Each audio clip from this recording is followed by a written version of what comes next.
Сайн байцгаана уу? Өнөөдөр бид хайр дуурсаас нууцлаг хуйлдаан бас баггүй хөвгчлөлтэй явдлаар дүүрэн Our Sticky Love зурлыг хүргэх болно. Кино маань үзэсгэлэнтэй залуу прокурор бүсгүй Живани амьдралаар эхэлдэг. Харамсалтай нь тэрээр хүчирхэг гэмт бүлэглэлийг устгах нууц ажиллагаанд оролцож байх үедээ ноцтой осолд орж ой санамжаа бүрмсэн алддаг. Живани эмзэгт ухаан орох үедээ өөрийнхөө тухай юу ч санахгүй байгааг эмч тайлбарлана. Уг нь цагдаа нар хурууны хийгээр нь хэн болохыг нь тогтоогоод гэр бүлд нь хүлээлгэж өгөх боломжтой бөгөөд энэ нь түүнд багч болов найдвар төрүүлдэг. Гэвч хурууны хийн маш ноцтой гинцэн тул одоогоор хэн болохыг нь тогтоох ямар ч боломжгүй гэдгийг эмч хэлснээр түүний найдвар талаар болдог. Цагдаа нар ослын газрыг хэдийнэ шалгасан хэдий ч Живан хүн амьтангүй эзгүй газраас олдсон бөгөөд хогцснаас нь ямар ч хэрэгтэй уул мөр нотлох баримт олддоггүй. Хэрэв ой санамж нь эргэж сэрэхгүй бол түүнийг улсын асрамжийн газарт шилжүүлж цоо шин амьдрал эхлүүлэхээс өөр аргагүйд хүрэх магадлалтай болсонд бүсгүй маш ихээр айж цочирддог. Тэрээр толны өмнө зогсохдоо ядаж л залуухан дур булаам бас цоо эрүүл байгаагаа хараад баг зэрэг тайвширна. Өөрийнх нь царай болон хоолой мартагдсан дурсамжийг нь сэргээж магадгүй хэмээн найдаж өөртөөгөө ярьж эхэлдэг боловч толгойд нь ямар ч дүр зураг орж ирдэггүй. Эмнэлгийн бусад өвчтнүүд эхлээд түүнийг галзуу хүн шиг л хардаг.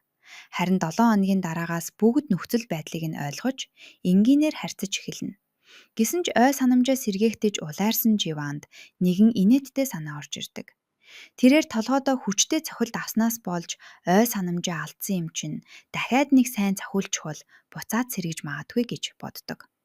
Ингээд өөрийгөө шууд хан руу савж ухаан алдаж унатлаа толгоогоо хүчтэй мөргөнө. Ашгүй нэг ухаан орохт нь хажуугийн орны эмэгтэй түүнийг ухаангүй байх хойгуур нэгэн залуухан ир хайж ирсэн тухай хэлдэг. Тэрч байтгай тэрээр өөрийгөө найз залуу нь биш танилцуулсан бөгөөд түүнийг хайж олох гэж маш их шаналсан харагдсныг дуулгана. Үүнийг сонссон Живан шууд л догдорж эхэлдэг.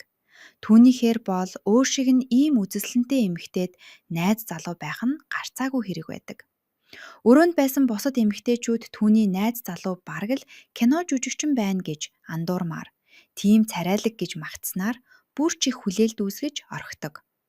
Тэр мөчөөс эхлэн Живан түүнтэй уулзахаар тесэн ядан хүлээдэг. Учир нь тэр залуу л түүнийг хэн болохыг хэлж өгч чадах цорын ганц хүн байдаг.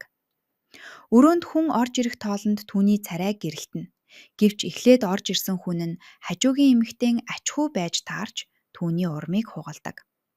Харин удалгүй эмч Тэха хэмээх залуухан боксчинтай хамт орж ирнэ. Живан түүнийг хармагцаал хүшиж орхидог.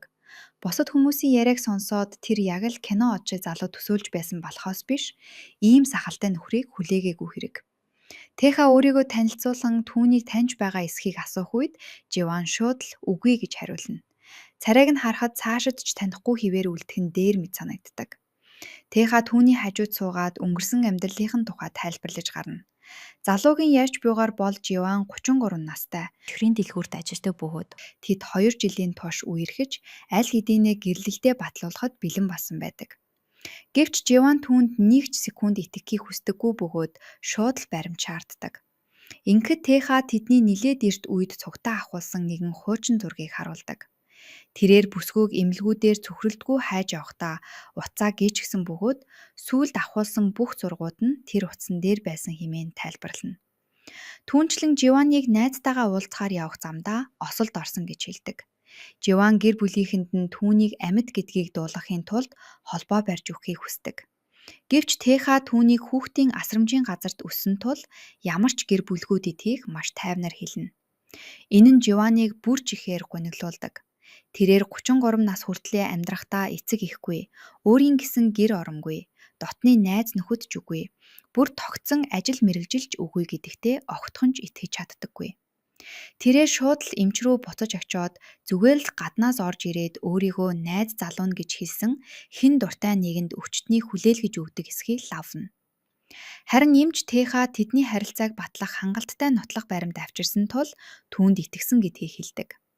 Өөр сонголтгүй болсон тул Живан хувцас сольж түүнтэй ойр байснаар магадгүй ямар нэгэн дурсамж сэргэж магадгүй гэж найдан Тэхаг даган явхаар зөвшөөрдөг. Тэгтэл Теха түүнийг Сөүл хотоос гаргаж нэгэн нам гүм хөдөө тосгон руу авч явхад бүсгүй маш их цочирдно. Живан Сөүлийн гудамжийг хүртэл санахгүй байгаагаа хэлж энэ бүхэн ямар ч утгагүй байгааг асуухад Теха тэд өмнө нь үнэхээр Сөүлд амьдарч байсан ч ердөө 2 сарын өмнө энэхүү тосгон руу нүүж ирсэн хэмээн тайлбарладаг. Тосгонд ирмэгцээ Живан энтхийн бараг бүх хүмүүс чихэр хийж амьдардаг болохыг анзаарна. Замд тааралцсан тосгоны 3 жимэгтэй Техаг таньж 2 сарын өмнө гэрлэхээр төлөвлөөд авч ирсэн найз бүсгүй нь энэ мөн эсхийг асуудаг.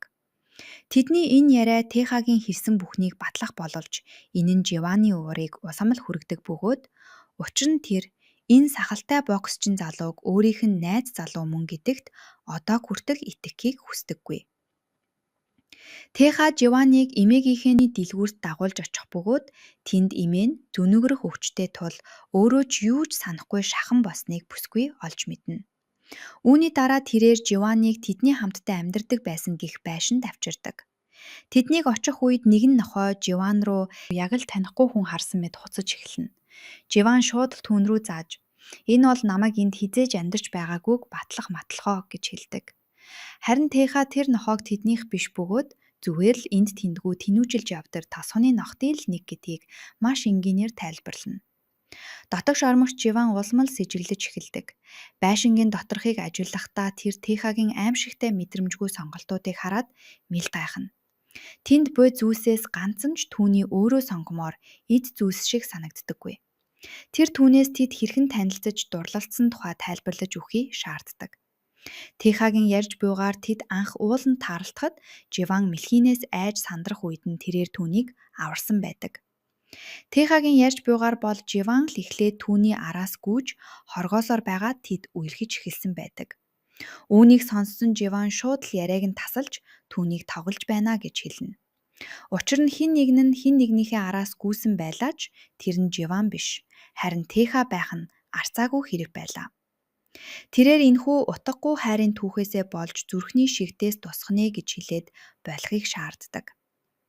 Өтгөө Теха гэрээс гарч боксing бэлтгэлдээ явах бөгөөд тэнд түүний дотны найз дасгалжуулагч хүн түүнээс Живаныг авчиж чадсан эсхийг нь асууна. Теха тийм гэж хариулах боловч бүсгүй түүний хэлсэн нэг ч үгэнд итгэхгүй байгааг хүлээн зөвшөөрдөг.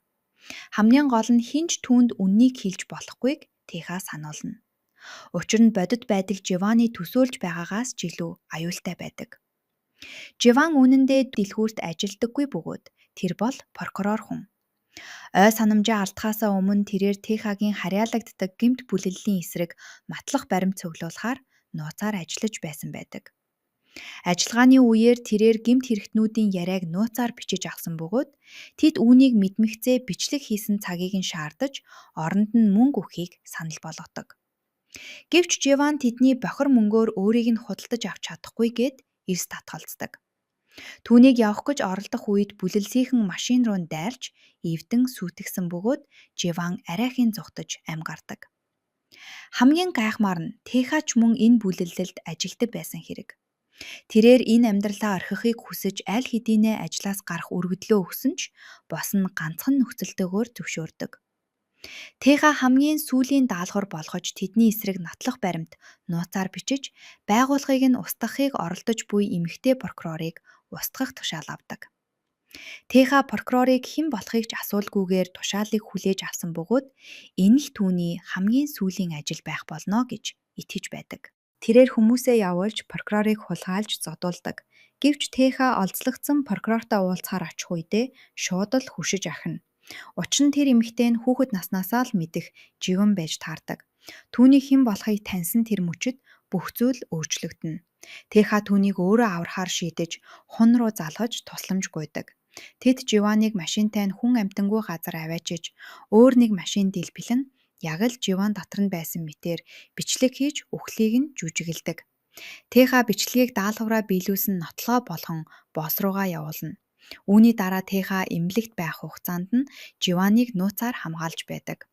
Түүнийг амьд үлдсэн дэх мэдээлэл тарахаас өмнө эрх баригчид хэн болохыг нь тогтоож чадахгүй болохын тулд хурууны хээг нь зориудаар гэмтээдэг. Дараа нь тэрээр хунтай нийлж хуурамч найз залуугийн түүх зохиож ой санамж нь сэргэх хүртэл тосгонд нууцлахаар төлөвлөсөн байдаг. Хожим нь Теха гэртээ буцаж ирэхэд Живан түүнийг хүлээж байх бөгөөд маш с ิจ гтэйгээр ширтэж байдаг. Залуу сандарч ой санамж нь эргээд ирсэн эсхийг асууна. Живан үгүй дэх болорж түүнээс ч илүү чухал зүйл олж мэдснээ хэлдэг. Тэр мэлхийнээс огтхонж айдаггүй байх нь тэр. Теха тэдний хайр дурлал Живаныг мэлхийнээс айж байхад нь аварснаар эхэлсэн гэж ярьсан тул түүний түүх маш с ิจ гтэй болж таардаг. Теха үнэхээр л тийм зүйл болсон хэмээн зөрүүдлэх бөгөөд итгэх хэсэг нь түүний дур гэж хэлдэг. Дараа нь Теха юу болсныг хунд ярихад хун инээж Живанд түүнд итгэхгүй байх бүх шалтгаан байгаа бөгөөд ярьсан түүх нь яг л хүүхэд зохиосон мэд сонсогдож байна гэдэг. Хун түүнд хэрв хайрын түүх зохиох гэж байгаа бол ядаж л үнэмшилтэй босгох хэрэгтэйг сануулдаг.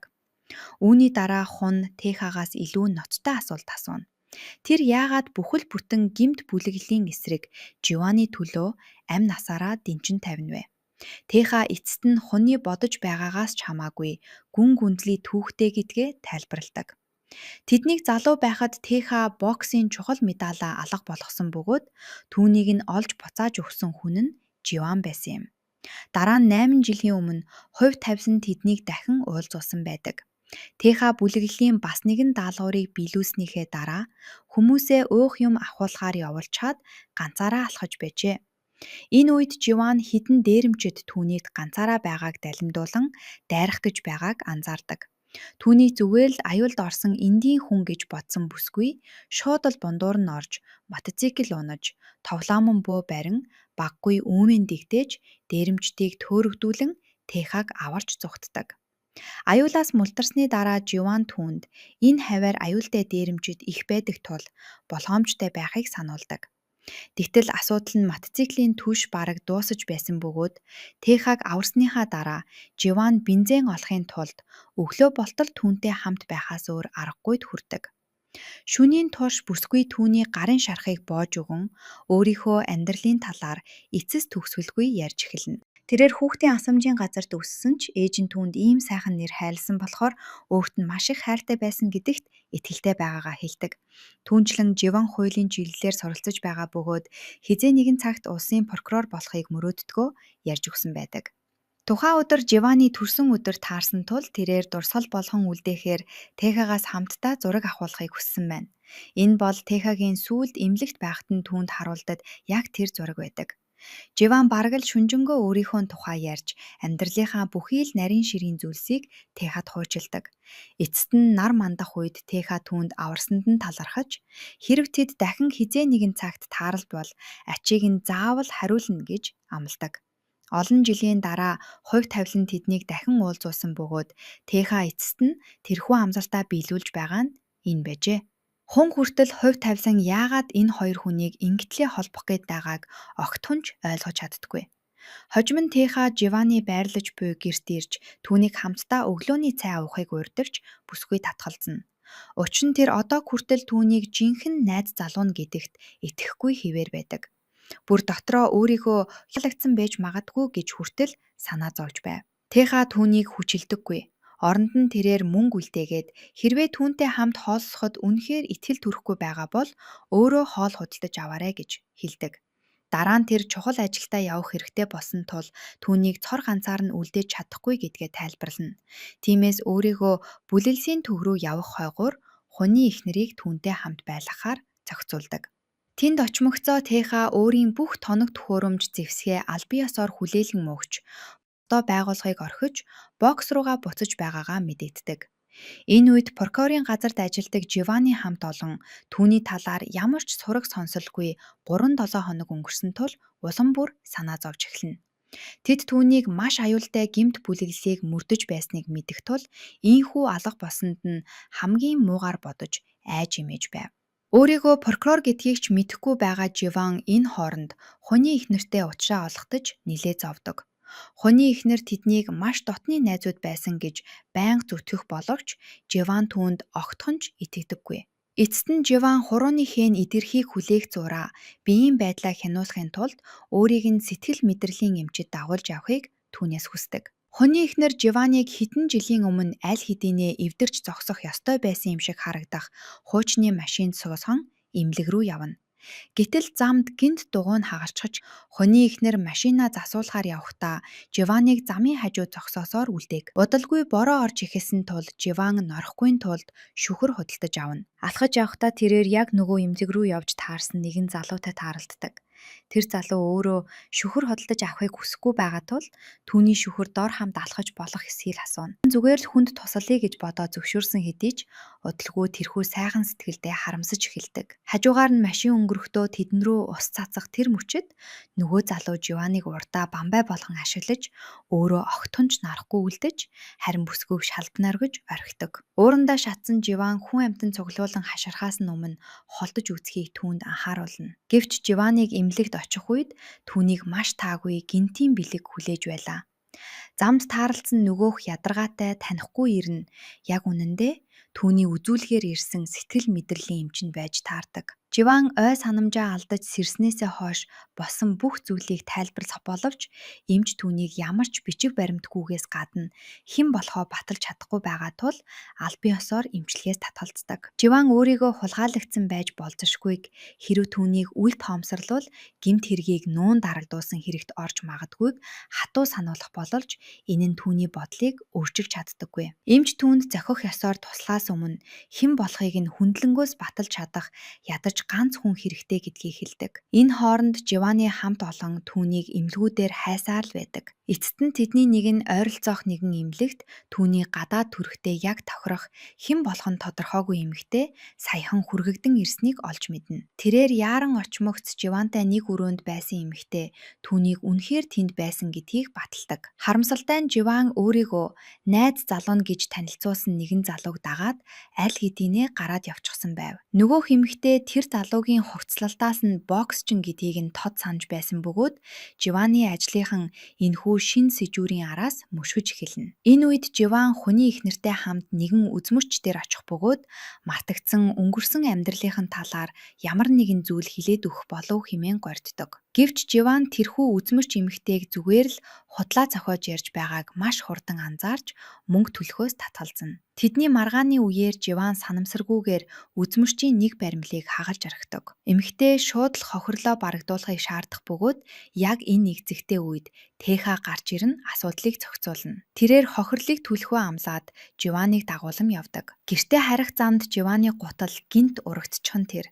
Тэха түүнийг гадаа суулгаж үлдээгээд шинэ гутал худалдаж авахаар явдаг. Маш их ядарсан Живан тэрхүү суугаагаараа унтаад өгөх бөгөөд зүүдэндээ нэгэн аимшигтай дурсамжийг харна. Хэн нэгэн түүнийг тамлан зовоож хурууны хээг нь зориудаар түлж байгааг хардаг. Тэха мөрөнд нь хүрэх үед тэрээр маш их айдас давтан цочиж сэрнэ. Ухаан санаанд дэнсэлсэн Живан өөрийгөө огтхонч аюулгүй байгаа мэт мэдрэхгүй байгаагаа хүлээн зөвшөөрдөг. Хамгийн гол нь тэр одоо ч Тэхагаас айж байсан бөгөөд дотоод сэтгэлдээ түүний жинхэнэ найз залуу гэдэгт итгэж чадахгүй л байв. Тэха маш намуухнаар түүнд өөрт нь итгэх шалтгаан өгнө гэдгээ хэлээд ойртож очиод түүнийг үнснэ.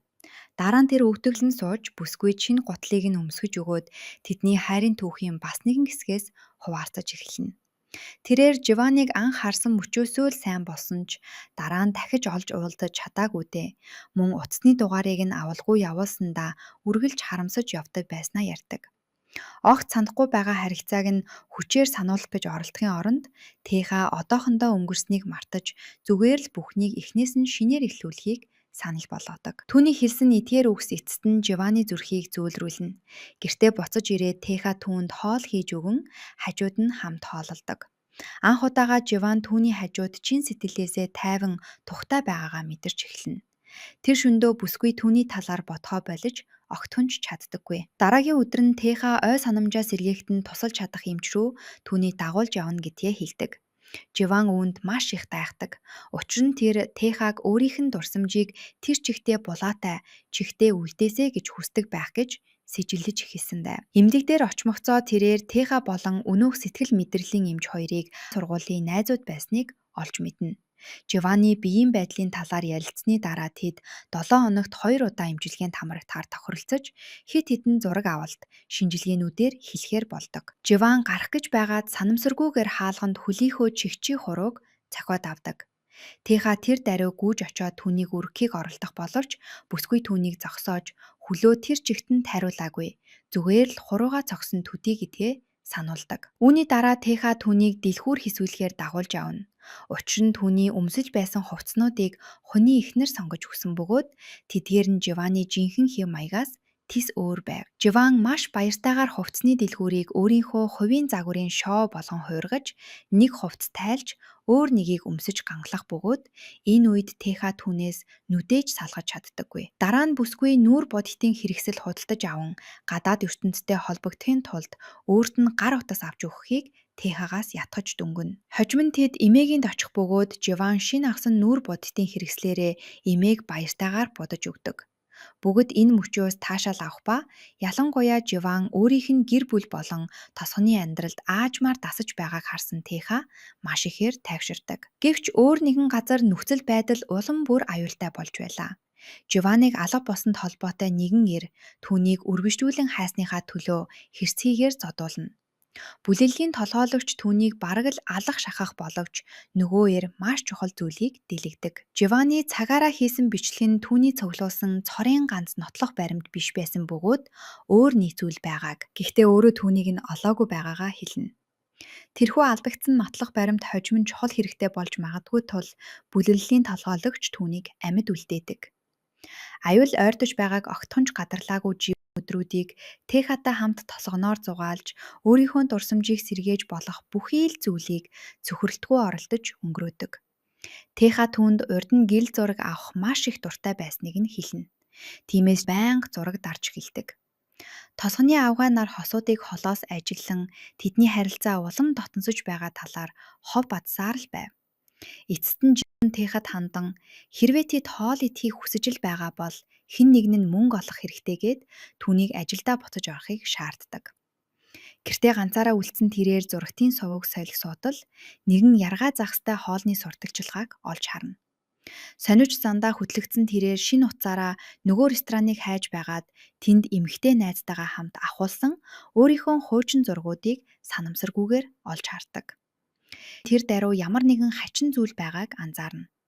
Тэр зургууд дээр тэрээр маш үнэтэй хувцас өмсөж, алмаазан бөгж зүүсэн байв. Гэтэл этээр зүүсийн аль нь ч Техагийн гэрт байдаггүй шүү дээ. Асуултынхаа хариуг олохоор Техагийн боксийн заал руу яаран очдог.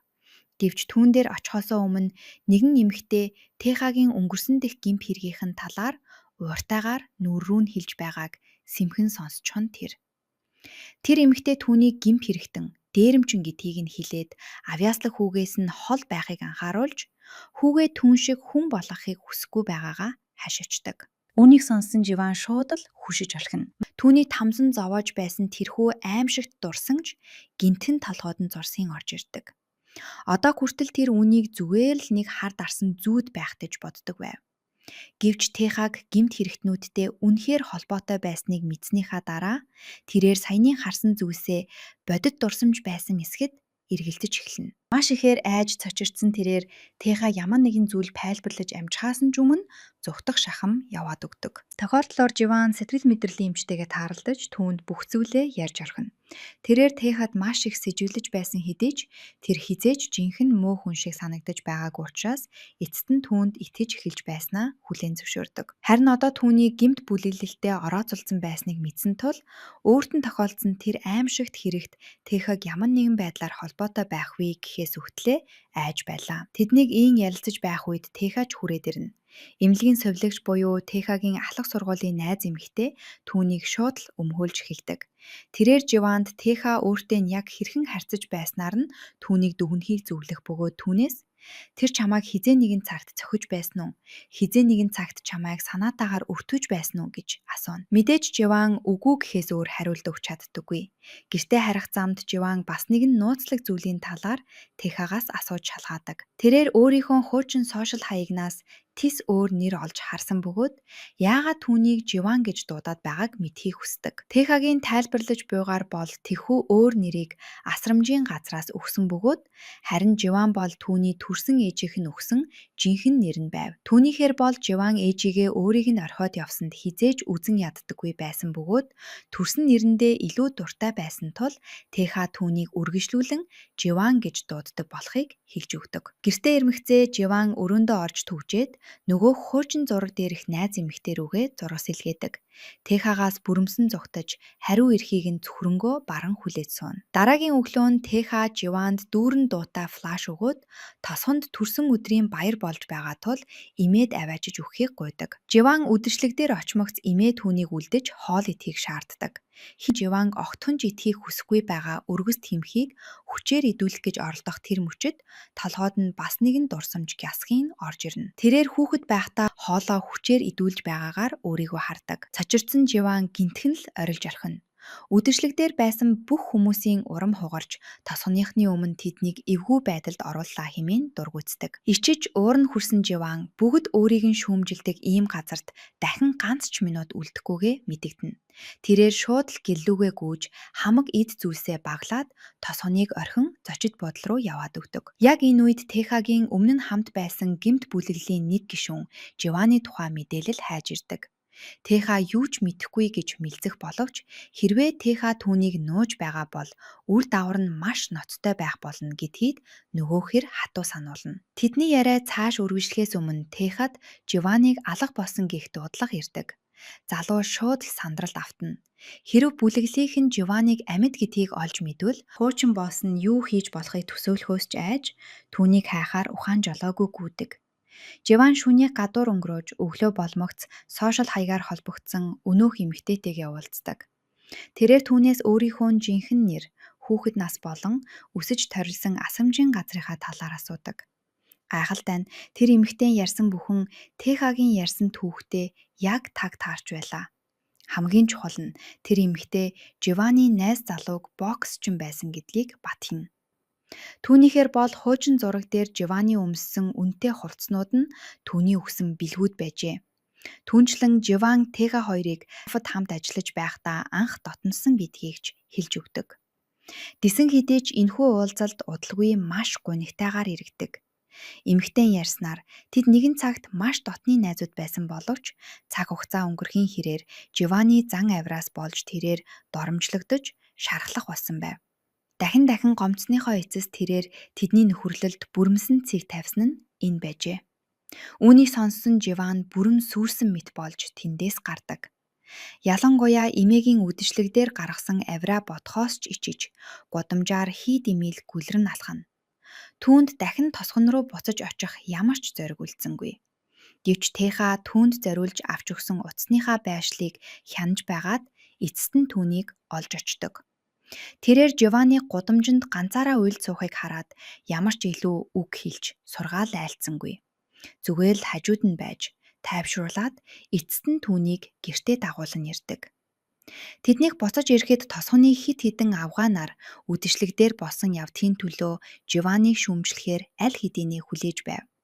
Гэвч тэднийг Живан руу дайрч амжихаас өмнө эмээ урд нь гарч ирээд түүнийг маш хүчтэйгээр өмгөөлж хамгаална.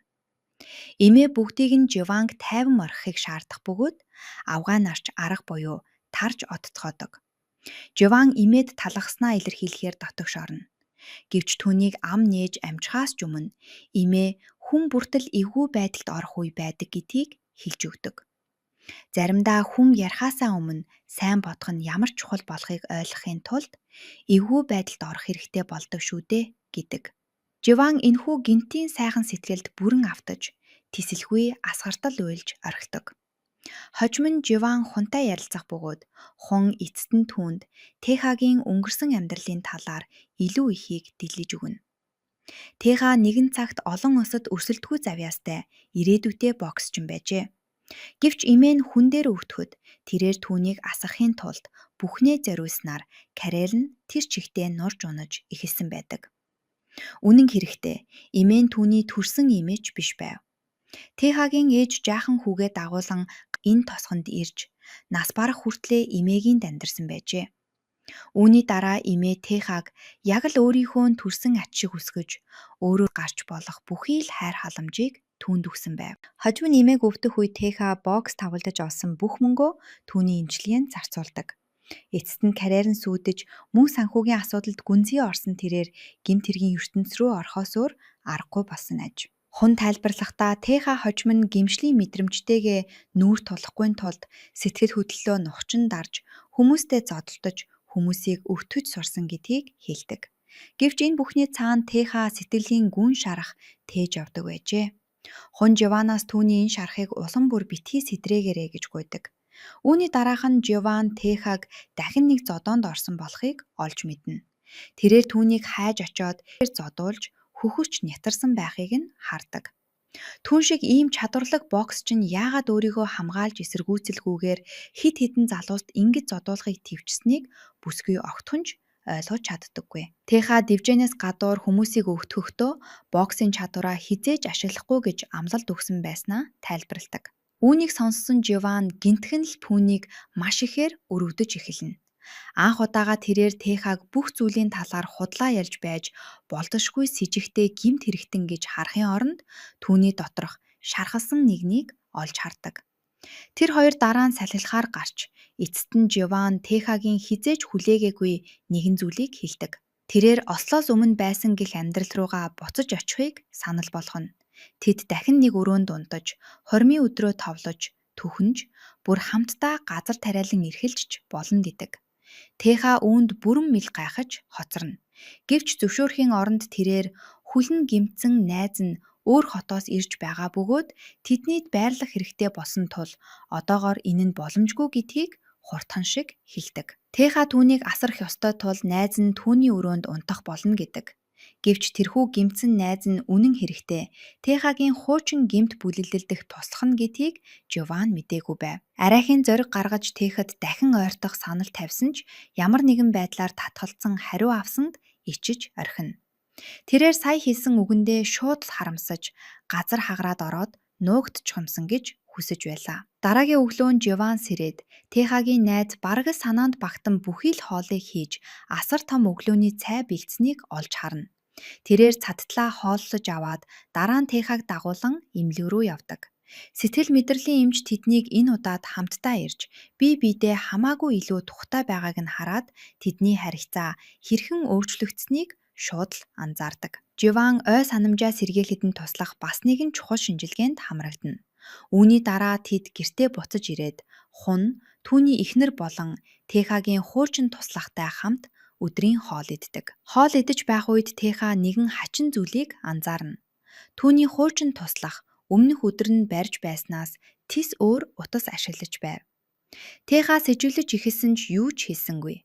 Хожим нь ажилласаа тарж явахдаа Теха хушиг худалдаж авдаг. Өчир нь хушиг тахин сайн гэж сонссон бөгөөд Живаныг арай хурдан идэврэхэд нь тусалж магадгүй хэмээн найдсан хэрэг. Замдаа тэрээр ажилласаа саяхан гарсан өөрийнх нь багын найз бас анхны хайр болох сэтгэл мэдрэлийн эмчийн туслахтай тааралддаг. Тэр эмэгтэй одоо ч Техэд сэтгэлдээ нь илт байв. Тэрээр Техатай сээдэгнэж эхлэх бөгөөд яг энэ үед Живан гинт тэднийг барьчихан тэр. Тэрээр шууд Техэд хөдөлгүй байхыг тушааж гараа хажуу талдаа байлга гэж хэлээд тэрч байтугай нөгөө эмэгтэй гэрт нь хүргэх машин дуудах зураа түүнийг ухарч зогсохыг шаарддаг. Нөгөөх эмэгтэйг явсны дараа Живан Техатай хамт машин суугаад жолооч нь ирэхгүй юм шиг байна. Тиймээс чи оронд нь жолоод гэж уцаарлангуй хэлнэ.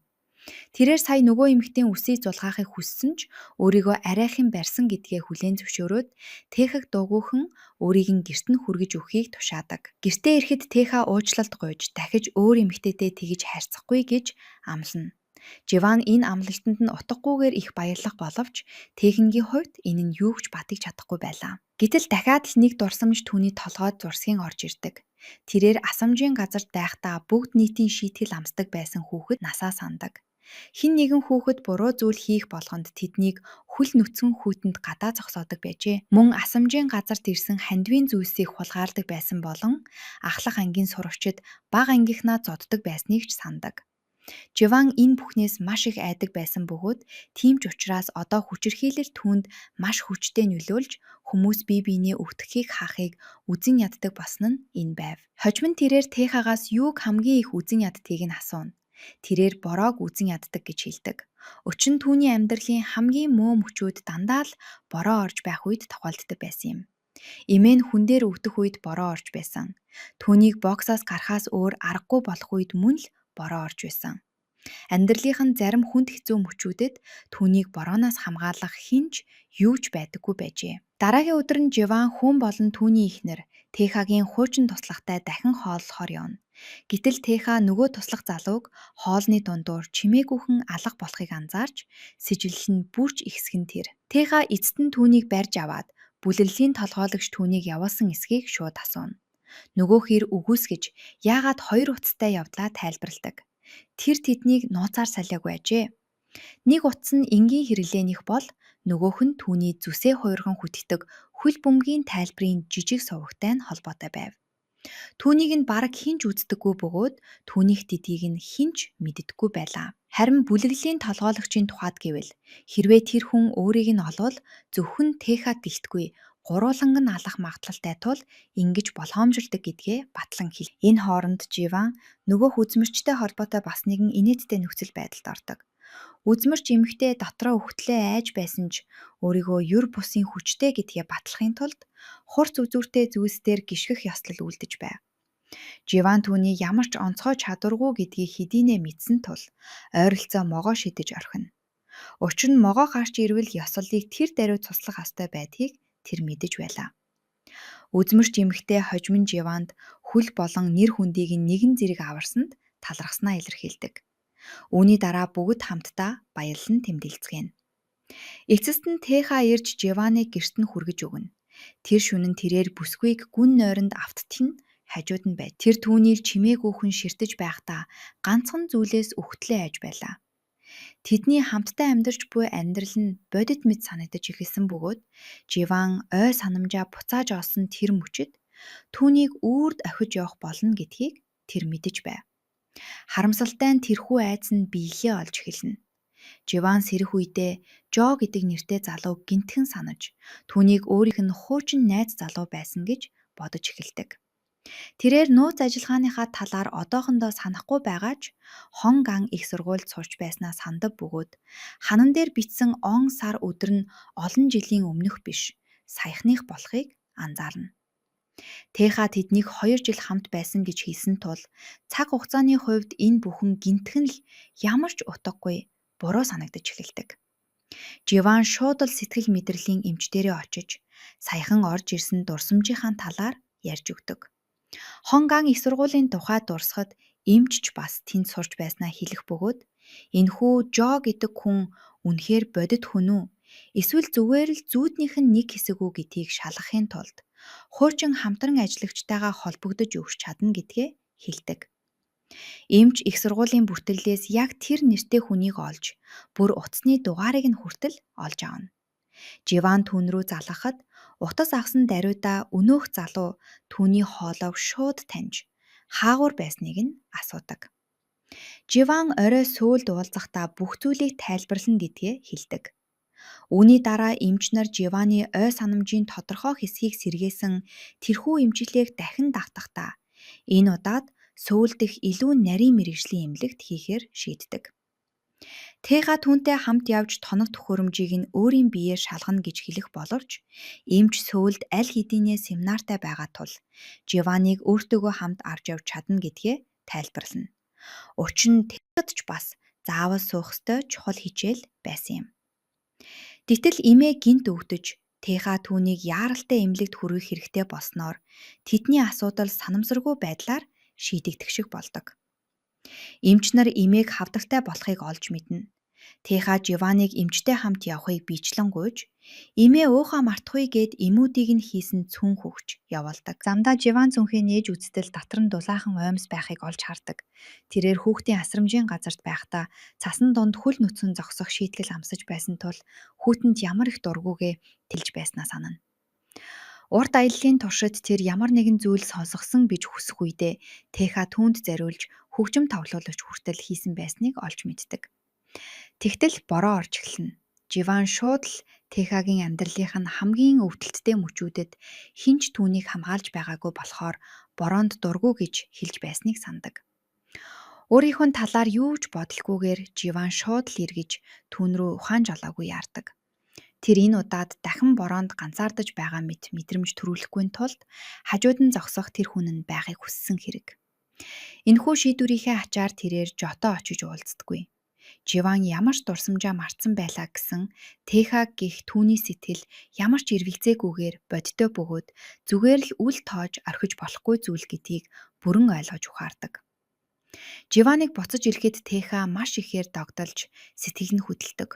Учир нь түүний амьдралд анх удаага хэн нэгэн өөрийгөө биш түүнийг сонгосон нь энэ байв. Гэхдээ Живан дөнгөж сая маш том урагнаас мулдарсныг тэдний хэн нь ч мдээгүй байдаг. Жо аль хэдийнэ гэмт бүлэглэлийн толгойлогчтой тохиролцоо хийхээс өөр аргагүйд хүрсэн байв. Бүлэглэлийн босс түүнд амьд үлдэхийг хүсэж байвал Живаныг олж тэдэнд тушаахыг тушаасан байдаг. Теха өөрийг нь хуурч Живаныг үнэндээ алаагүйд бүлэглэлийн толгойлогчийн уур хилэн дээд зэгтээ хүрсэн байв. Теха энэ байгууллагад 14 жилийн турш ажиллахдаа анц ч ноцтой алдаа гаргаж байгаагүй бөгөөд бүлэглэлийн толгойлогч түүнд бүрэн итгэдэг байв. Гэвч Теха бүлэглэлийг бус Живаныг сонгосон тул тэрхүү бүх үнэнч байдал итгэлцэл тэр чихтэй нурж сүрчээ. Энэ үед Теха эмээ болон Живантай хамт гадуур нэгэн өдрийг маш амар амгалан өнгөрүүлдэг. Эмээ эцэст нь түүнээс өөрийнх нь өвчний эсрэг ингэж их тэмцэхэ болохыг гуйдаг. Тэр Техаг өөрийг нь үрд амьд байлгах гэж хичээж өөрийгөө сүйтгэсэй гэж огтхон ч хүсэхгүй байв. Үүний оронд эмээ үлдсэн хугацаагаа хайртай хүмүүстэйгээ аз жаргалтай дурсамж бүтээж өнгөрөөхийг хүсэж байдаг. Хожим нь Теха эмээг орондоо ороход нь босолно. Түүнийг өрөөнөөс гарахад Живан гадаа зогсож байхыг олж хардаг. Тэрээр тэдний ярианы зарим хэсгийг сэм сонсчихсон бөгөөд гэрлэлттэй холбоотой ямар нэг зүйл ярьсныг нь дуулжсан байдаг. Живан шууд л Техаг гэрлэх саныг тавихаар бэлдэж байна гэж төсөөлж эхэлнэ. Дараагийн өглөө гэхэд тэрээр ямар өнгийн цэцэг авчрах хэрэгтэй, гэрлэх санал хэрхэн харагдах ёстой талаар аль хэдийнэ яриад эхэлдэг. Харин Теха түүний юу яриад байгааг огтхон ч ойлгодоггүй. Дараа нь Теха хуучин туслахтайгаа нууцаар ярилцаж Живаны ой санамж бүрэн сэргэмэгц түүнийг аюулгүй байдлынхаа төлөө тосхоноос маш хол явуусгаар төлөвлөж байгаагаа хэлдэг. Харамсалтай нь тосхоны хідэн авгаанаар энэ бүхнийг бас л сэм сонсчихдог. Энэ үед тэд Живантай аль хэдийнэ маш дотн болсон байсан бөгөөд бүсгүй гэрлэхдээ баяртайгаар бэлдэж байхад үүнийг явуулахаар нууцаар бэлдэж байгаад маш их эмзэлдэг. Тэд Живаныг ирэх хүртэл хүлээж байгаад сонссон бүхнээ түүнд хэлж орхино. Харин Живан тэдэнд итгэхийг огтхон ч хүсэхгүй татгалздаг. Живан тэдний буруугаар ойлгосон байх ёстой. Учир нь Теха түүнд хязгааргүй хайртай болохоор хизээж орхихгүй гэж зүтгэнэ. Гэвч гэртээ ирэхэд нь Теха түүнээс дүлөөд байгааг тэр анзаардаг. Эцэст нь Живан түүнээс гэрлэлтийн талаар шууд л асууж орхино. Харин Теха одоохондоо хамгийн чухал зүйл бол ой санамжаа сэргээх явдал бөгөөд үүний дараа бүх зүйлийг дахин шийдэж болно гэдгийг хэлдэг. Үүнийг сонссон Живан шууд л нуран унана. Тэрээр Техаг хайртайдаа бус зүгээр л өрөвцөндөө хажууд нь үлдэж байгаа юм байна гэж бодож эхэлдэг. Зүрхэн шахалсан бүсгүй толгоогоо сэргээхээр ганцаараа гарч шүндүл болтол нэгэн газар арх урд суудаг. Тохиолдлоор тэрээр сэтгэл мэдрэлийн эмчтэйгээ уцаар холбогдох бөгөөд эмч түүний хаана байгааг олж мэдээд хайж очдог. Түүнийг харамгцаа эмч ой санамжаа сэргээхээсээ өмнө Техатайтай үнэхээр гэрлэхээр төлөвлөж байгаа эсхийг нь асууна. Живан Техад маш их хайртайж түүний гаргаж буй зан авир өөрийг нь байнга шахалуулж байгааг хүлээн зөвшөөрдөг. Тэрээр уйсаар байгаад эцэст нь унтаад өгнө. Сэтгэл мэдрэлийн эмч Живаныг гэрт нь буцааж авчирдаг. Гэхдээ түүнийг хүлээлгэж өгөхөөсөө өмнө тэрээр Техатай нүүр тулж түүнийг үнэхээр найз залуу нь мөн эсхийг шалгаадаг. Живан одоогоор ямар ч ой санамжгүй байгаа тул түүнийг хуурах маш амархан гэдгийг ч хатуухан сануулна. Теха шууд л уурлаж өөрт нь хамаагүй хэрэгт хүндлэнгөөс оролцохгүй байхыг анхааруулад Живаныг ботвш авч ордог. Хагас нойрмог байхдаа Живан бүх зүйлийг санаж байгаагаа бас Теха өөртөө ингэж хандах ёсгүй байсан талаар буртанч эхэлдэг. Гэтэл Теха үүнийг нь шал буруугаар ойлгож тэрээр бүсгүйн ой санамж эцэст нь буцаад иржээ гэж бат итгэдэг. Нэг бодлын догдолж нөгөөтэйгөр айдаст автсан Теха энэ тухайгаа хүнд очиж хэлдэг. Харин хүн хэрвээ Живан үнэхээр бүхнийг сансан бол одоо ганцхан л асуудал үлдлээ гэдгийг сануулна. Тэрээр Солонгост үлдэх нь хэтэрхий аюултай бөгөөд амьд үлдэхийн тулд улс орноо орхин явах хэрэгтэй гэдгээ ойлгох ёстой байв. Хун Техаг өргөдөж Живаны дагуулан Япон руу явж хоёулаа хамтдаа шинээр эхлэхийг санал болгодог. Гэвч Теха татгалзна. Эмээгийнх нь би маш муу байгаа тул тэр өөрийнхөө аз жаргалын төлөө түүнийг хайж явж чадахгүй нь ойлгомжтой. Ядаж энэ удаад тэр өөрийнхөө хувиа хичээхийг зөвшөөрч чадсангүй. Үүний дараа тэрээр гудамжаар нулимс туслуулан алхах бөгөөд Живантай өнгөрүүлсэн дурсамжууд нь толгойд нь тасралтгүй эргэлцээр байв. Энэ хооронд сэтгэл мэдрэлийн эмч хүндлэнгөөс оролцсоор л байлаа. Тэрээр Жотой холбогдож Живаны талаар уулзаж ярилцахыг хүсдэг. Дараагийн өглөө Теха гэртээ буцаж ирэхэд нь тэрээр Живантай яг л бүх ой санамжаа сэргээсэн хүн шиг харьцаж эхэлнэ. Тэрээр тосгонд үлдэх нь аюултай бөгөөд улс орноосоо явах ёстой гэдгийг хэлдэг. Живан тэр чигтээ сүрж орхино. Тэрээр тэдний харилцаа бүхэлдээ зүгээр л жүжиг байсан юм уу гэж асуухад Теха өөрийгөө хүчлэн байж тийм гэж хариулдаг. Уйлж байхдаа Живан санамсаргүйгээр зургийн жааз цохиж гараа зүсчинэ. Сэтгэл санаа нь бүрэн сүрсэн тэрээр утсаа хүртэл орон дээрээ орхиод гэрээсээ гарч явдаг. Бүгд түүнийг ухаан жолоогүй хайх боловч Живан аль хэдийнэ төрийн байгууллагад очиж өөрт нь ямар ч бичиг баримт ашиглах боломжтой хурууны хээ байхгүй гэдгээ тайлбарлан өөрийгөө тушаачсан байв. Эцэст нь Теха гудамжны камеруудыг шүүж байгаад түүнийг тээвэрлэж явсан машиныг олж дүнгдэг. Тэрээр Живаныг буцааж авчрахаар ирсэн тосгоны афган нарын тусламжтайгаар замыг хааж зогсоно. Зөвхөн тэр үед л тэд Живаны ой санамж хизээж сэргээгүй байсныг олж мэддэг. Теха түүний согтуудаа хэлсэн үгийг тэр чигт нь буруугаар ойлгосон нь энэ байв. Живан түүнийг уучлж баяртайгаар гэртээ буцаж ирдэг. Теха түүнийг ягаан цэцгийн дуртай гэж нэгэнтээ цухас дуртахад нь тогтоогоод авсан байсан бөгөөд азраар дүүрэн ягаан цэцэг дивснийг хараад Живаны аз жаргал бүр ч ихээр ундарна. Живан үдэслэнтэй даашинзаа өмсөж Теха хослолоо өмсөн хоёулаа гэрлэлт шиг жижигхэн хувийн баяр тэмдэглэдэг. Тэд үдшийг ярилцаж, инээлдэж, дурсамжаа хуваалцсан өнгөрөөнө. Теха эцэст нь өөрийн зохиосон хуурамч хайрын түүхээ биш, тэдний жинхэнэ өнгөрсөн түүхийн зарим хэсгээс Живанд хуучилж өгдөг. Живан түүнд маш их хайртай болсон тул сошиал хаягийнхаа нууц үгийг хүртэл түүний нэрээр хийснээ хүлээн зөвшөөрдөг. Эцэст нь тэрээр хажууд нь унтаад өгдөг. Гэвч тэдний энэхүү амар амгалан мөчийг сэтгэл мэдрэлийн эмчийн урилгагүй зочлол тасалдуулдаг. Дахиад л дундуур нь орж ирсэн тэрээр Жотой уулзаж Живаны жинхэнэ хэн болохыг олж мэдснээ тайлбарладаг. Тэр бол жирийн нэг эмэгтэй огт биш, харин улсын прокурор хүн байлаа. Эмч хэтэрхий ихийг дэлгэж бүхнийг баллаж орхилоо гэж бодсон Теха бараг л галзуурах шахав.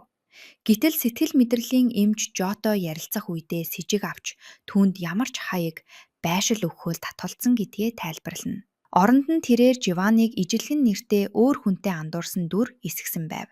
Теха шууд л хандлага өөрчилж нөхцөл байдлыг төгс зохицуулсан түүнийг магтан сайшаадаг. Үүний дараа Теха сэтгэл мэдрэлийн эмчээс Живаны ой санамжийг илүү хурдан сэргээхэд хэрхэн туслах талаар зөвлөгөө хүснэ. Энэ хооронд Живан Техагаас алхамж холдохгүй наалдаж боксийн зааланд хүртэл дагаж яван боксийн бэхийн өмсөн түүнтэй тоглоом шоглоом хийх болно. Техагийн залуу тузаанчдын нэг нь чухал тэмцээнд оролцоход Живан түүнийг дэмжихээр хамт явдаг. Тулааны үеэр рингийн эргэн тойрны арчилгаа муу байснаас болж боксчин халтарч гэмтэл авчихсан тэр. Живан шууд л урд нь гарч ирэн зохион байгуулагчдын хайхрамжгүй байдлаас болж Техагийн тулаанч хожигдох ёсгүй гэж маргалдаг. Хэрвээ тэд тэмцээнийг дахин эхлүүлэхээс татгалзуул хуулийн дагуу арга хэмжээ авна гэж сүрдүүлдэг. Албаны хүмүүс эцэст нь бууж өгнө. Тулаан дахин явагдаж Техагийн шавь ялалт байгуулдаг. Бүгд ухаангүй баярлан тэмдэглэх бололч Живаны гэртээ буцаж ирэхэд шалан дээр нэгэн аимшигтэй зүйл хэвтэж байхыг олж хардаг. Энэ бол түүний нэгэнтээ гэмт бүлэглэлийн эсрэг нотлох баримт бичгэд ашиглаж байсан яг нөгөө цаг нь байлаа. Түүний ард бүлэглэлийн толгойлогч өөрийн биеэр зогсож байв. Тэрээр боксийн тэмцээн дээр түүнийг Техатай хамт байхыг харсныхаа дараа нууцаар ажиллаж Живаныг ой санамжаа алдсныг нь ойлгосон байжээ. Тэр хэн болохоо огтхонч мэдэгдэхгүйгээр үүнийг баталгаажуулахаар биечлэн ирсэн нь энэ байв. Живан цагийг авч түүнийх мөн эсхийг динээр асууна. Түүнийг санахгүй байгаа ч гэсэн Живаны дотор ямар нэгэн зүйл сэрэмжилж айдас давтдаг. Тэр хурдхан шиг цагийг нь өгөөд тэндээс явж оддог. Хожим нь тэр имээтэйгээ сууж байхдаа өнөөх тааралцсан хачирхалтай хөгшин нэрийн талаар энгийнээр хуучилна. Тэр шөнө нь Теха цэцэг бас оройн хоол барьсаар гэртээ ирэх үед бүлэглэлийн толгойлогч түүний нэрийг дуудахыг сонсдог. Теха түүнийг харамгацаа Живанд битгий гар хүрээж гэж шууд л гуйж эхэлнэ. Тэрээр Живаныг ой санамжаа алдсан тул одоо байгууллагад ямар ч аюул учруулж чадахгүй гэдгийг тайлбарладаг. Дараа нь тэрээр энэ бүхний жинхэнэ шалтгаан нь ердөөл түүнд хайртай болсон доо гэдгээ хүлээн зөвшөөрдөг. Бүлэглэлийн толгойлогчийн уур хилэн дээд зэгтээ хүрнэ. Теха түүний төлөө 14 жилийн турш нэг ч алдаа гаргалгүй үнэнчээр түтгсэн атлаа. Зөвхөн хайр дурлалаас болж бүхнийг ургаж орхисонд тэрээр хилгэндэг. Түүнийг шийдэхийн тулд бүлэглэлийн толгойлогч Техаг хуучин удирдлагад орно байсан хит хитэн хүмүүсийг нь самбал дээр хүлчихсэн газарт аваачдаг. Тэрээр тэднийг Техагийн нүдэн дээр нэг нэгээр нь хөнөөх боловч Техаг санаатаагаар амьд үлдээнэ. Тэрээр Техад одоохондоо түүнийг алахгүй гэдгээ хэлнэ. Оронд нь Теха Живаныг алгацсан их мэдээг сонсох хүртээ хангалттай удаан амьд үлдэх болно гэдэг. Тэрхүү айдтайгаа амьдрсны дараа л Теха өөхөх болно гин. Бүлэглэлийн толгойлогч тодорхойгүй байдал өөрөө гүнийг сүйтгэсэй гэж хүссэн хэрэг.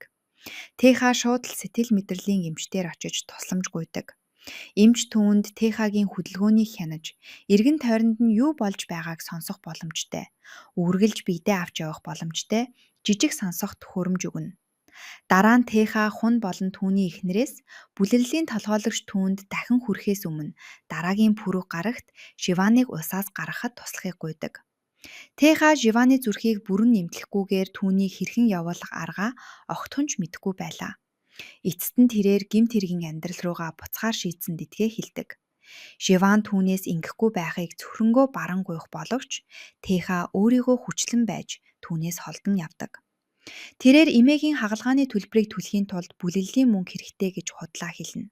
Хун хожим нь түүнийг энэ бүхнээ зогсоож Живанд үннийг хэлхийг ятгахыг оролдох боловч Теха татгалздаг. Тэр шөнө нь тосгоны авгай наранд сэтгэлийн дэм өгөх зөвлөгөө өгч хизээ нэгэн цагт бүгд дахин хамт байх болно.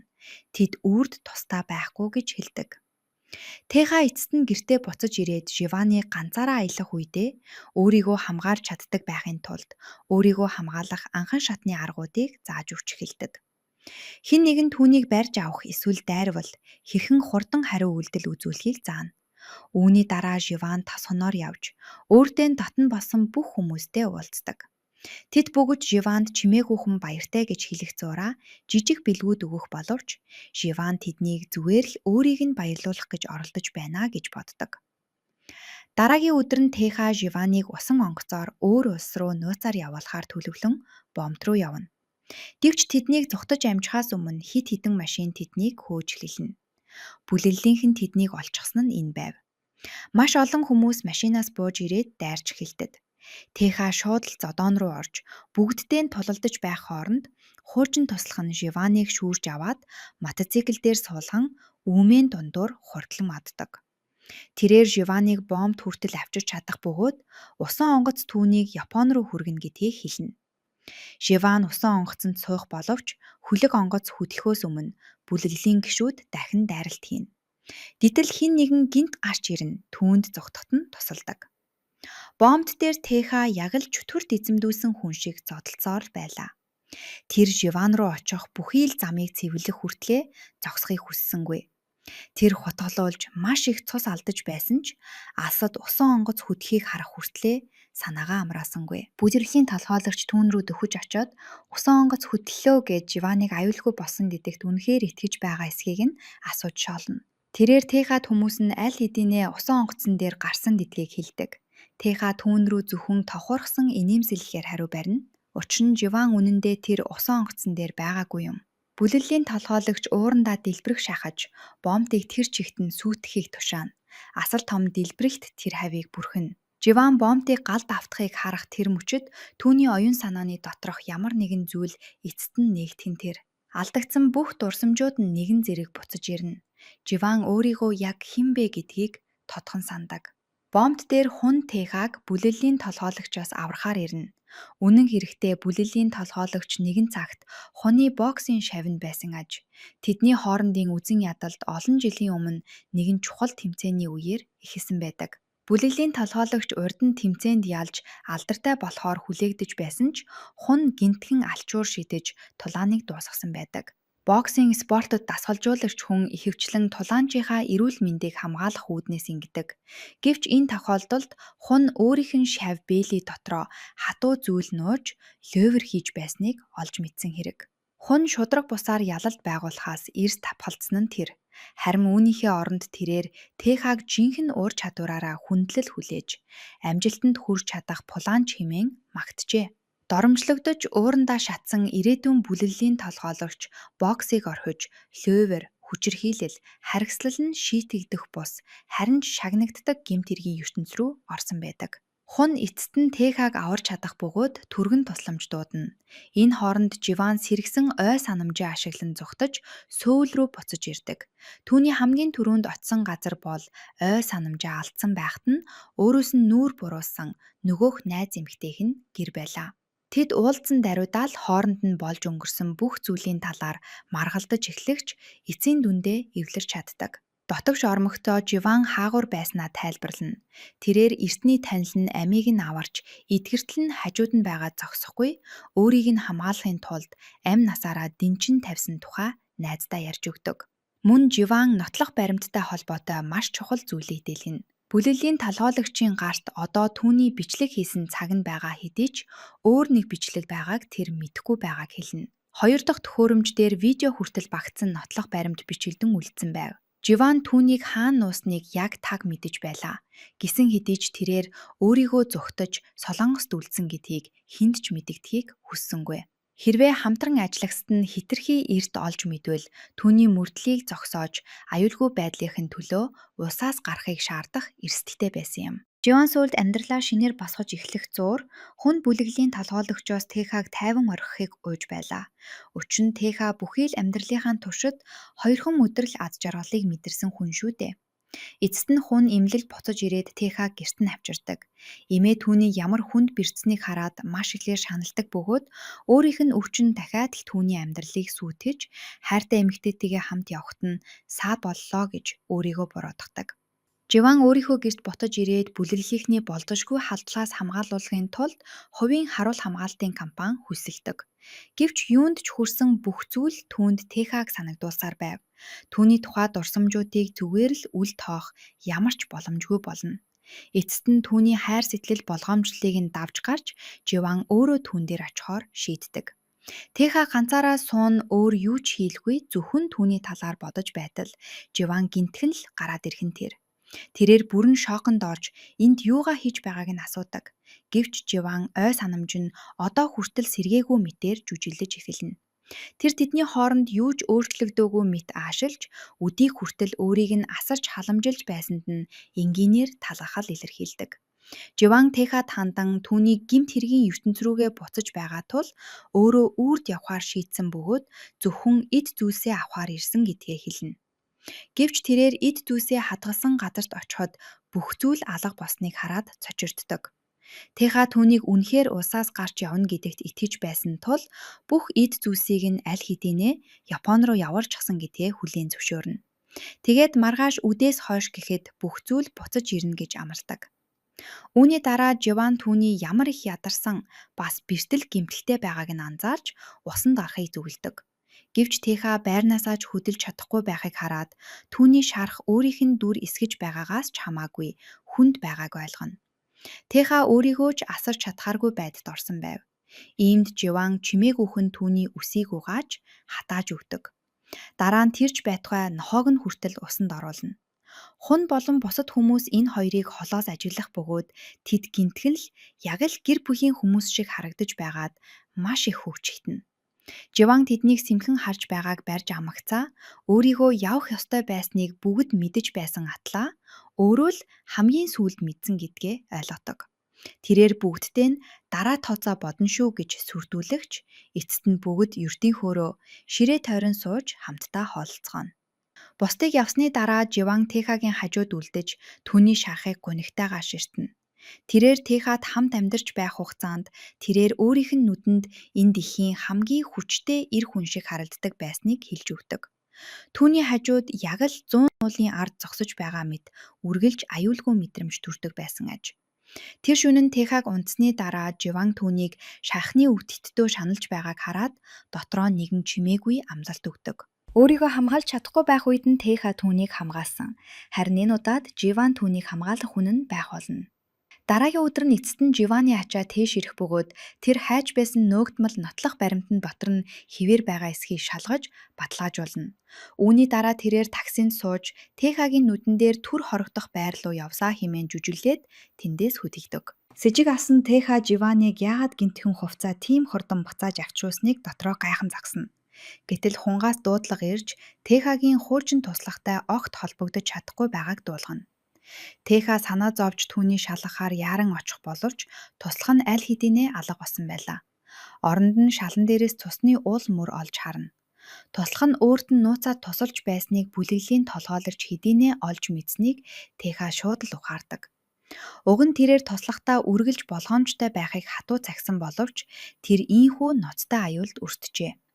Теха цаг алдалгүй түүний араас мөшгөн олж бүлэглэлийнхний гараас арайхийн аварч чадах бөгөөд тэд ухаан жолоогүй эмнэлэг рүү яаран явцгаана. Гэвч замдаа тэд үүнээс ч илүү аимшигтай зүйлдээ нүүр тулна. Араас нь хөөж байсан машин гинт урдуур нь орж замыг нь хаахад Теха тэрхүү машиныг шууд л мөргөж замаасаа холдуулахыг оролддог. Гэвч хамгийн аимшигтай нь бүлэглэлийн толгойлогч хүнийг барьж аваад эхнэрийг нь түүний нүдэн дээр яг тэрхүү зам хаасан машинд хүлд суулгасан байжээ. Ингэснээр тэр Техагаар өөрөөр нь хуны эхнэрийг санаатаагаар мөргүүлж хүнд гэмтээсэн хэрэг байв. Теха дахин мөргөхөөр завдах яг тэр мөчөд л машин дотор хуны эхнэр байгааг олж хараад цочирдон зогтсдог. Тэд түүнийг яаралтай эмнэлэгт хүргэх боловч эмч нар маш их цус алдсан тул амьд үлдэн гэдэгт ямар ч баталгаа өгч чадахгүйгээ хатуухан сануулдаг. Теха хуныг тайвшруулахыг хичээх боловч хун хэтэрхий их уурлаж гүн цочилд орсон байсан тул ямар ч өрөвцөн аргацсан үг хүлээж авахыг хүсдэггүй.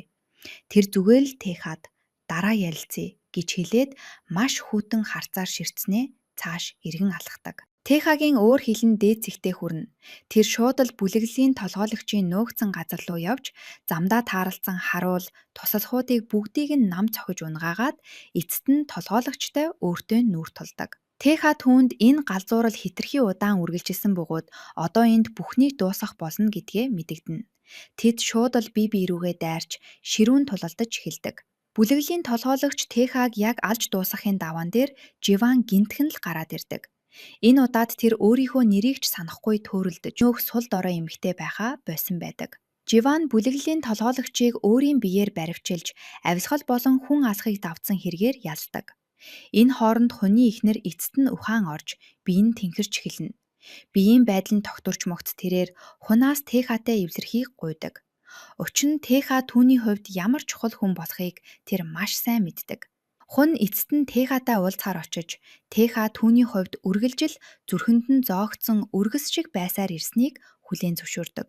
Хэрвээ тэрхүү үргэсийг тэр чигтэн суглаад хаячих бол тэр өвдөлтдөө өөрөө өхөж ч магадгүй байв. Тэгээд хун Техаг сэтгэл хөдлөлтөө автан твэрж авахын оронд бүлэглэлийн толгойлогч шиг өчүүхэн амьтны төлөө амь насаараа дэнчин тавьсанд нь уурсан нүүр рүү нь алгадаад авдаг.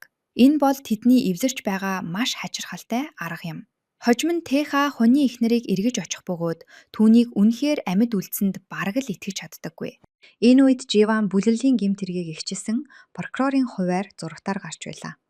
Тосгоны авгаанаар өөрсдийнхөө амьдралд халуун дулаанаар хүлээж авсан тэр эмэгтэй ой санамжаа сэргээж одоо жинхэнэ шудраг росыг тогтоож байгааг хараад маш их бахархаж баярлцгаадаг.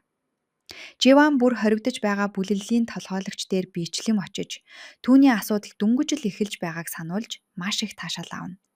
Хэрэв мөрдөгчд түүний эзэмшлийн газраас булагдсан цогцос эсвэл өөр ямар нэгэн нөөгдмөл гэмт хэрэг илрүүлбэл ял нь улам л хүндрэх болно гэдгийг сануулдаг.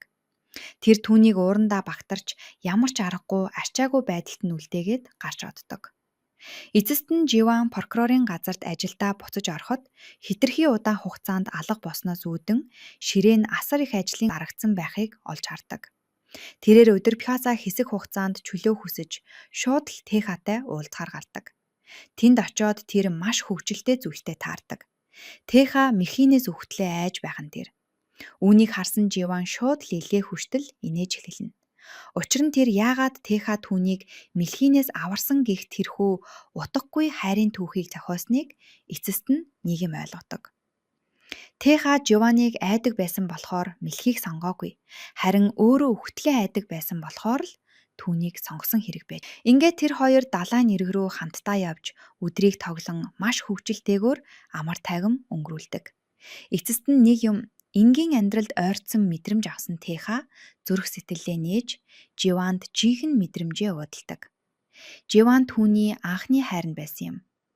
Бага байхад нь алга босон боксийн медалийг нь олж өгсөн тэрл мөчөөс эхлэн тэрээр Живанд сайн болсон түүхтэй. Түүний зүрх сэтгэлд жинхнээсээ үлдсэн цорын ганц охин нь тэр байсан тул амь насны аюулд ороход Теха бүх зүйлээ золиослоход бэлэн байсан хэрэг. Тэгтээ Живаны эр зоригч бас хизээж хуурамч байсангүй. Олон жилийн өмнө тэрээр хүмүүсийн нүдийг сохруулж мэдэх химийн бодис ашиглаж байсан гэмт хэрэгтнүүдийг санамсаргүйгээр олж мэдэх үедээ л энэхүү айцгүй зоримог зангаа хэдийнэ харуулсан байдаг. Тэр тэдний юу хийж байсныг нь бичиж авч тэднийг илчиж чадсан юм. Харин одоо олон жилийн дараа тэр дахин бүхэл бүтэн гэмт хэргийн байгууллагыг устгахад гар бие оролцлоо. Хожим нь бүгд хамтдаа амжилтаа тэмдэглэдэг. Үүнд сэтгэл мэдрэлийн эмч болон түүний хуучин туслагч багтдаг. Цугларал тарсны дараа Живан Техаг далайн эрг рүү дагуулж явна. Тэрээр яг шүн дунд болохыг хүлээж байгаад түүнд төрсөн өдрийн мэнд хүргэдэг. Тэгээд түүнд хайртайгаа хэлж амьдралд нь орж ирсэнд талархснаа илэрхийлнэ. Тэд тэр шүнийг үүр цайтал зураг дарж, инээлдэж, хамтдаа бичлэг хийж өнгөрөөдөг. Тосгонд буцаж ирэхэд нь бүгд Техад зориулан төрсөн өдрийн баяр бэлдсэн байхыг олж харна. Тосгоных нь Живаныг дахин бундаа хүлээж авсандаа чин сэтгэлээсээ баярлаж байв. Баярын үеэр эмээ Живанд Техагийн ээжийн талаар илүү ихийг хуучилж өгдөг. Олон жилийн өмнө Техагийн ээж түүнийг нясах байхад нь тэвэрсээр тосгонд ирж байжээ. Эмээ өөрт нь ажил туслах хүн хэрэгтэй байгаа мэт дүр эсгэж тэднийг гэртээ үлдээсэн хэдий ч үнэн хэрэгтээ тэрээр бяцхан хүүхдээ тэврээд ганцаараа зүдэрч яваа залуу ээжийг зүгээр л маш их л өрөвдсөн тэр. Техагийн ээж нас барах хүртлээр тэндээ амьдарсан байна. Үүний дараа эмээ Техаг өөрөө өсгсөн аж. Зөнөврөх өвчнийхөө улмаас эмээ олон зүйлийг мартсан байдаг. Гэвч Техагийн төрсөн өдөр бол түүний хизээж мартдаггүй цөөхөн дурсамжуудынх нь нэг байв. Жил бүр түүний оюун ухаанаас өөр юу ч арчигдан алга болсон байсан ч тэр энэ өдрийг үргэлж сандав байсан юм. Удалгүй Живан ажлын шаардлагаар Сөүл рүү буцах хэрэгтэй болно. Тэрээр Техатай салах ёс гүйцэтгэн хот руу буцдаг. Түүнийг эзгүй байх хооронд Техагийн сэтгэл санаа үнэхээр итгэмээргүй сайн байлаа. Одоо түүнийг уурлуулж чадах зүйл бараг л үлдсэнгүй. Тэр үргэлж инээмсэглэж ихэнх цагаа Живаныг зүгээр байгаа эсхийг нь шалгахтаж видео дуудлага хийж өнгөрөөнө. Живан түүнд маргааш нь буцаж очино гэдгээ хэлж очмогцоо өдөржингөө түүнээс салахгүй наалдана гэж амладаг. Нэг удаа тэр хоёр цахилгаан шатанд хамт явж байтал Теха Живаныг өөр хин нэгэнтэй тоглоом шоглоом хийж аргадаж байгааг анзаараад шууд л хардаж эхлэхнэ. Тэрээр маш их уурлаж үүнийг цааш нь харахын оронд хоолойж орхиод цааш алхдаг. Живан шууд л түүний араас дагаж түүнийг хайрт минь хэмээн дуудаж аргадахыг оролдоно. Теха дорхноо л яг довтгсон хүүхэд шиг зөөлрөөд явчих нь тэр. Дараа нь Живан мөрдлийнхоо явцад олж мэдсэн нэгэн зүйлээ түүнд хэлдэг. Бүлэрлэлийн толгойлогчийн өрөөнөөс тэрээр тодорхой хугацаанд төрсөн хүүхдүүдийн нэрс бүхий нэгэн хуучин бүртгэлийн дэвтэр олсон байв. Тэрээр энэ талаар толгойлогчоос асууж тулгахад тэр бүгдийг өгөөсгсөн байдаг. Гэвч Живаныг цааш нь үргэлжлүүлэн мөрдөхөөс өмнө бүлэглэлийн толгойлогч шоронгийн машинаар тээвэрлэгдэж байх үедээ оргичихн тэр. Энэ мэдээ тарамагц түүний хамгийн түрүүнд хэн рүү очихыг бүгд шууд л таамаглана. Тэр бол мэдээж Теха. Яг тэр үед Теха ээжийнхээ булшин дээр очиж байв. Хун түүнийг тэндээс олж бүлэглэлийн толгойлогч оргосныг анхааруулна. Тэд эмээ болон хуны эхнэрийг хамгаалахаар шууд л гэрлүүгээ ярцгаадаг. Тэха хүн хоёрыг тосгонд ирэхэд хит хитэн бүлэглэлийн гишүүд аль хэдийнэ хүлээж байв. Гэвч туршлагатай хоёр боксчин руу дайрна гэдэг хамгийн тэнэг шийдвэр болж таардаг. Тэха хүн хоёр тэднийг эргэлзэх зүйлгүйгээр химх нүдэн гарч ирдэг. Энэ хооронд бүлэглэлийн толгойлогт аль хэдийнэ эмээгийн герт орчихсон байв. Ботон тэрээр санамсаргүйгээр Тэхагийн багадаа ээжтэйгээ авахулсан хуучин зургийг олж харна. Үүнийг хараад тэрээр маш их цочирддаг. Тэхаг эцэст нь орж ирэхэд бүлэглэлийн толгойлогч түүнийг анхааралтай ажиглан харж тэдний хөдөлгөөн, царайны хувирал ямар их адилхан болохыг анзаарч эхэлдэг. Тэгээд эцэст нь үнэн ил болно. Тэха бол түүний төрсөн хүүн байж. Олон жилийн өмнө Тэхагийн ээж түүнийг ямар хүн болж хувирснаас нь болоод хаяаж авсан байжээ. Тэр боксинг карьерийнхаа үеэр шудраг бус давуу тал олж авахын тулд бэйли дотроо хатуу зүйл нууж хийдэг байсан юм. Тэрээр ус халаагч, машин зэрэг эд зүйлс авахын тулд мөнгө хэрэгтэй байсан хэмээн левра зүтгэхийг оролдсон ч Тэхагийн ээж бокс бол нэр хүндтэй, шудраг зүйл байх ёстой гэж итгэдэг байв. Тэрээр түүний хийж буй үйлдэлийг хүлээн зөвшөөрч чадалгүй, эцэст нь түүнийг орхисон юм. Хажууд нь тэрээр жирэмсэн босноо олж мэддэг. Тэхаг төсний дараа тэрээр бүлэглэлийн толгойлогчтой эцсийн удаа уулзахаар буцаж ирсэн байжээ. Залуу түүнийг мөнгө гуйж иржтэй гэж бодоод бэлэн мөнгө өгч дахиж хизээж царайгаа харуулахгүй байхыг тушаадаг. Гэвч бүсгүй мөнгийг нь авсангүй. Тэр мөнгөний төлөө ирээгүй гэдгээ хэлнэ. Тэр зөвхөн Тэха эцгийгээ ядаж ганц удаач болов харах хэрэгтэй гэж бодсондоо л ирсэн байв. Тэрээр хүүгээ эцгийнх нь хизээж хүрч чадаагүй тэр л шудраг үнэн ч боксчин болгон үсгэнэ гэж амлаад явсан бөгөөд чадах чинээгээрээ энэ амлалтаа биелүүлсэн юм. Тэхагийн амьдрал эцэстээ өөр дүг рүү иргсэн ч бүлэглэлийн толгойлогч одоо л өөрийнхөө устгах гэж тэгтлээ их цаг зарцуулсан тэр хүн бол өөрийнх нь төрсөн хүү байсныг ухаардаг. Тэдний нүүр тулалд эмх замбраагүй байдал руу шилждэг. Эцсийн мөчид тэд зууралдан газарт унахад Тэха бүлэглэлийн толгойлогч руу буугаа чиглүүлнэ. Түүний гох дарахын даваан дээр Живангүйн ирж зогсохыг хаширдаг. Энэ үед толгойлогч хэсэг тээнгэлзэх бөгөөд түүний дотор ямар нэгэн зүйл өөрчлөгдөх шиг болно. Тэрээр Тэхагийн гараас бөөгнүүд ирэмхийн зуур шүүрэн авч толгойд нь тулаад хувь талин эцэстээ олон жилийн өмнө өөртмөн тохиолдсонтай яд ижил зүйлийг татлаа. Энэхүү муу хувь талангаа энд ингээд дуусгая хэмээн хэлдэг. Тэр Тэхаг цааш түлхэж өөрийнхөө амийг эвгүүтгэж орхидог. Тэр яагаад төрсөн хүүгээ алахын оронд өөрөө өгөхийг сонгосныг хинч бүрэн дүүрэн ойлгож чадаагүй юм. Гэвч ийхүү урт удаан үргэлжилсэн хүчирхийллийн гинжин хэлхээ эцэст нь нэг юм тасарна. Бүх зүйл намтсны дараа эмээ Тэхагийн гараас хөтлөн олон жилийн турш нандинан хадгалсан нэгэн зүйлээ түүнд үзүүлдэг. Энэ бол түүний хүүхэд насны боксинг бэйли байлаа. Бага байхад нь Тэхагийн хамгийн их хайртай байсан тэр бэйлийг эмээ хизээж хаялгүй хадгалсаар иржээ. Тэха тэднийг хармагцаа сэтгэл нь маш ихээр хүлдэг. Эмээ түүнээс хамгийн сүүлийн ганцхан зүйлийг л гуйдаг. Тэрээр түүнийг хаашаач явсан зовлон шаналл тээж явхаа зогсоохыг хүсв. Тэр хангалттай их шаналсан. Одооноос эхлээд түүнийг зөвхөн аз жаргалтай амьдраасай гэж хүсэж байгаагаа хэлдэг. Энэ удаад Тэха түүний үгийг чин зүрхнээсээ сонсох болно. Тэха цэцэг худалдаж аваад Живаныг ээжийнхээ бошин дээр дагуулan очдог. Эцэст нь тэр хизээж уулзах боломжгүй байсан ээжтэй хайртай эмэгтэйгээ танилцуулна. Тэгээд Тэха гэрлэх санал тавьдаг. Живан дотроо нууцхан хүлээж байсан тэрхүү гэрлэх саналыг маш баяртайгаар хүлээж авна. Удалгүй тэд эцэст нь гэрлэлтэд батлуулж хурмаа хийцгээдэг. Хурманд сүүлээс ирсэн зочдоос гадна тосхоных нь тэр чихтэй цугларсан байв. Баярын үеэр тосхоныхон бүр өөрсдийн инээдтэй үзүүлбэрүүдийг үзүүлж бүгдийг нь хөгжөөх боловч хэн ч үүнд түүрцсэнгүй.